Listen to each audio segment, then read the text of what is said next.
Hi everybody, I'm Zilla Blitz and welcome to a deep dive first look at Manila The Savage Streets from Revolution Games and designed by Michael Rinella. In this solitaire World War II board game, you take charge of the US forces in February of 1945 as you launch an attack on the city of Manila and try to wrest control of it from fierce Japanese defenders. Before we start out and take a look at Manila The Savage Streets 1945, notice down below Solitaire Area Movement Series Volume 2.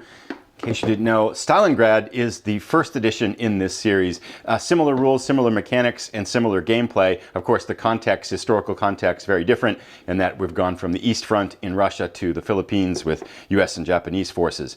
Now, this game has one scenario. There are some optional rules to expand off on the gameplay, and it covers the roughly 1 month long attack by US forces on the city of Manila in 1945, specifically from early February to early March. There are 9 turns in the game, and each turn represents 3 days, and in terms of scale of the units, infantry units are battalions for the US, and then armored units are company size. So that gives you a little bit of the size and scope of the game. Let's jump in now and take a look at what's inside. We've got a 1.5-inch box, so in terms of components, this is relatively straightforward. We've got the box, we've got map, we've got counters, rulebook, and then one player aid. So we'll start with the rulebook here. Now, this is, I'll talk a little bit about complexity in a moment, but it's only a 16-page rulebook. I love when you have the counter sheets printed in the rulebook. It's so helpful if you're looking for a counter later in the game, later in the time, you can't find it, you don't know if it belongs to what game. It's really nice to have that. Some index and some glossary of terms here, game strategy tips, and then some historical and suggested reading. So nice little kind of flourishing touches here on this to help bring you into the context of the game. Love the suggested reading lists with games too. That's really nice. Then full page example of play talking about movement and attack. And that's really the heart of the game, as we'll see, understanding how those things work. Then some photos to set more historical context. So when we carve all that away, we've really carved away the back half of the rulebook, and you're only left with 8 pages of rules. I read these just a little while ago. It took me about 45 minutes or so to get through them all, and I was kind of pausing and rereading and kind of referencing and stuff and taking some notes as I was going through them. Rules are fairly text heavy, but there's enough graphics to help you get through. I really liked the clarity. I mean, you don't know really until you start playing, but I really like the clarity of the rule set. As I'm reading rules, I generally have questions in my head, and every single time the question got answered later. There's only like one lingering question left, which is very few for me after I read a particular rule set. So very clear, easy to understand. If I were to give this game a complexity rating on a wargame scale of 1 to 10, I would give this a 3. And it's also important to note that this is a completely solitaire game. There's no 2-player options. I'm sure, again, you could play it cooperatively. Of course, you can pretty much do that with any solitaire game. Solitaire rating, because of that, is a 10 out of 10. Let's jump in now and take a look at our counter set. There's 176 counters in the game, but 7 of them are extra, so 169 in all. These are 5/8-inch counters printed on both sides.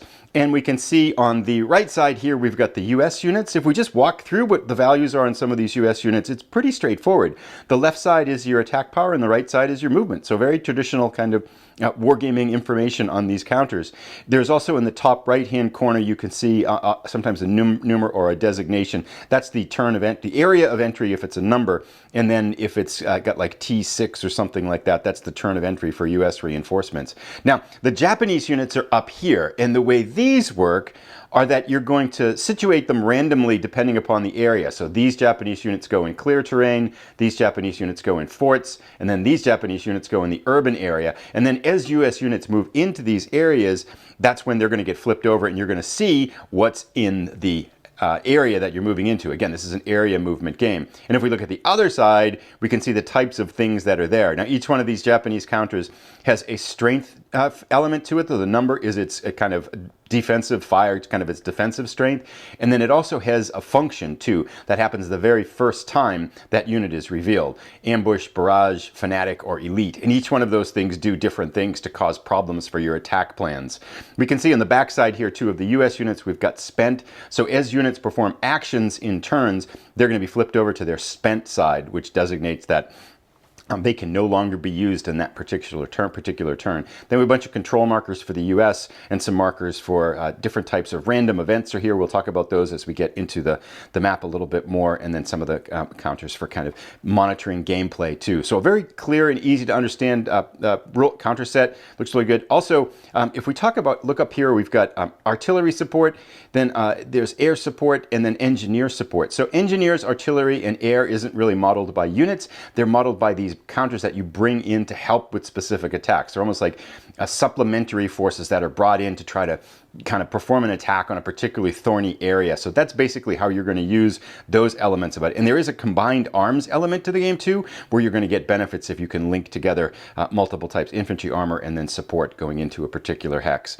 Let's go next to our player's aid. Pretty straightforward. We've got the defense. These are the explanations of the various Japanese functions that can happen when you flip it over. So sniper, ambush, that tells you how to kind of execute those. And these are supply costs in terms of what it costs. There is a complete supply function in the game as well. And then if we look on the other side here, this is the explanations of the random events, which generally happen on a per turn basis. And they don't seem very good, honestly. Like you might have a division, one of your divisions pause, so all the units from that division can't do anything. There can be a Japanese breakout. You can have civilian and refugees, and the way that one seems to be the highest, as this is 3 6-sided dice that you're rolling on. So that 9 to 12 range, which means that attack values of mandatory attacks are -1 that turn. So all kinds of stuff to mess you up. And then here's the reinforcement track up here. So very straightforward player aids in terms of helping you assist play. But again, this is not a complex game in terms of understanding the rules and getting started. I think you could read this probably half an hour, probably to an hour, get it fired up. In terms of game length too, which we didn't talk about, I'll talk about that as I pull out the map here. The rules mention that your first learning games are going to be about an hour or two, and I would suspect that as you get comfortable with the rules, you're probably going to be more in that hour range or a little bit lower as you get faster at executing the rules. Here is our map. It's a mounted map, nice color, nice and firm, really nice job with the mounted map here. It's 17 by 22 inches, and it's got everything that's going to be happening battle-wise with the game here. Some general comments about the map. I love the art design. This got kind of a sepia tone to it, which I think is just really fits really well with the battle here. And just the detail on the map down to the buildings and the rivers and the sections. This is just really, I think it just brings you right into this urban combat in the Pacific, which is really fun to think, oh, there's going to be a really tough battle as we dig in here. As we look at it, of course, we can see that these are areas that you're going to be fighting for. There are 37 areas in the game. Let's take a moment to talk about the sequence of play, which again is going to give a little bit of insight into the complexity behind the game. There are 5 phases. The first phase is the dawn phase, where basically you're bringing in reinforcements, and at one stage in the game, there's a tank battalion of the US that withdraws. Then you've got the random event phase, which is exactly as it sounds. You're going to be determining whether one of these random events happen, and again, they by and large are not good for the US. Then supply phase, where the US player is going to roll for supply points. That is going to basically help reinstate units and pay for things like engineering support and artillery support and aircraft attacks and things like that. Then the heart of the turn is the fourth part, which is the combat phase, and each one of those consists of action rounds, where you're going to activate an area that has units that can act, perform all the moves and attacks for the units in that area, and then go around from area to area until all your units are spent, in which case you come to the end phase of the turn, which basically sets things up for the subsequent turn. So again, relatively straightforward complexity in terms of sequence of play. The only part I found a little bit complex, which I think the rules handles very well, is determining like how, when an area activates, and how you can move into different areas, and which unit can attack and which units can't attack, and how you time those things. That's where I think it's worth reading a couple times. But other than that, again, I think the 3 out of 10 is really accurate for this in terms of the game's complexity. And probably a good time to mention victory conditions. There's really 2. There's one way you can lose, which is, well, there's a couple ways you can lose. You can lose if your morale goes down to 0, and there's a whole morale component which is tracked over here. So as good things happen, like you can capture some of these flag areas, your morale can go up, but generally if bad things happen, your morale is going to drop as combat goes along. And then you can win by capturing every area in the map, but if you don't accomplish that by area 30, by turn 9, you can get an operational victory if you control 34 of the areas, including one of, I think it's Intramuros, so you have to capture that one as well. So it's really take the city or lose as the US forces. I feel like, from what I've heard about Stalingrad, I haven't played it yet. This Stalingrad just arrived today as well. I've heard people say this is a fun game, but it's also a tough game, which is kind of what I like in solitaire games. I don't know if you're like me, but I don't want to just win like right away and say, okay, that's it. Because you keep winning, it's not good. And I will also say that thinking about depth of gameplay, the optional rules that you can add in are kind of based on historical restrictions. For example, limitations on air power in certain places until later in the battle. So there are some elements in here that make historical sense that look like it's going to, by and large, as you add in optional rules, are going to make it harder for the US to achieve victory. So I think you could play the game, and if you finally get to the point where you're like, okay, I'm beating it consistently, you can add in those optional rules to make it more difficult. But it's very simple to interpret too. There really are, we've got two numbers on each one of these zones. The top number is really the designation for the zone. It doesn't have a numerical value outside of just telling you that's the zone's number. The bottom half is really more the function of the zone, where we can see these gray rectangles here indicate urban areas.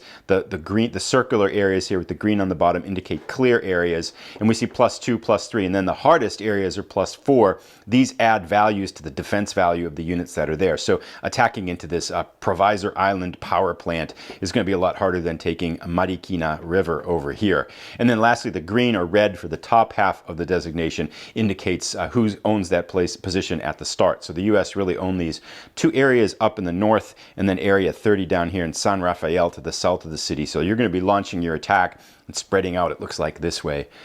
Random events are over here, and then there's a handy attack value and defense value track, because the numbers can get somewhat large, it looks like, in terms of as you're rolling for attacks and things like that, but calculating the attacks and how they work.